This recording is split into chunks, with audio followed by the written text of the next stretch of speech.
मिनश्शैतानिर्रजीम बिस्मिल्लाहिर्रहमानिर्रहीम। अस्सलाम वालेकुम। आज मैं एक मज़मून पे जिस पे बात करूँगा वो हमारी ज़िंदगियों के साथ बहुत ज़्यादा जुड़ा हुआ है और उसकी वजह से हम कभी मुतमिन भी नहीं होते और खुश भी नहीं होते और हम अपने आप को अहमियत भी नहीं देते।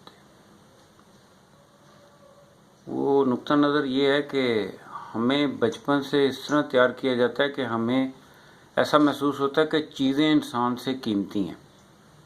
जी हाँ, चीज़ें इंसानों से कीमती हैं। शायद सरमायादाराना निज़ाम का ये एक बुनियादी असूल भी है। इसकी मिसाल ऐसे है कि बचपन में अगर कभी बच्चे से कोई चीज़ टूटती है तो हम उसको थप्पड़ लगाते हैं,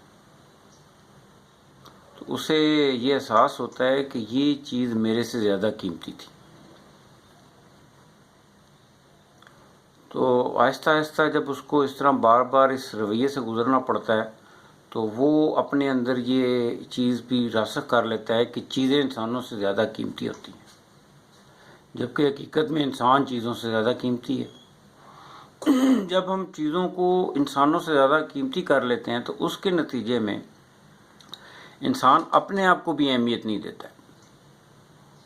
हम अपने आप को भी बेकीमत समझते हैं और जब हम अपने आप को बेकीमत समझते हैं तो हमें अपने आप में कभी कोई अच्छी चीज़ नहीं नज़र आती, हमें कभी खुशी नहीं होती क्योंकि हम बेकीमत चीज़ हैं और हम अपनी खुशी चीज़ों में तलाश करते रहते हैं।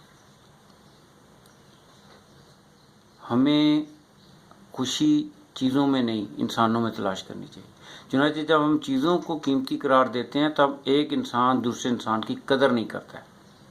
हम रिस्पेक्ट नहीं कर सकते क्योंकि हमारे नज़दीक इंसानों की नहीं चीज़ों की कीमत होती है। चुनांचे एक ऐसा माशरा और हमें चीज़ों से इतनी मोहब्बत है कि हम इंसानों को इतनी अहमियत नहीं देते, हम हर वक्त चीज़ें इकट्ठी करने में लगे रहते हैं। तो इंसानों से मोहब्बत करने के लिए हमें चीज़ों को अहमियत को अपने अंदर से निकालना होगा और अपने आप को इंसानों को अहमियत देनी होगी। शुक्रिया।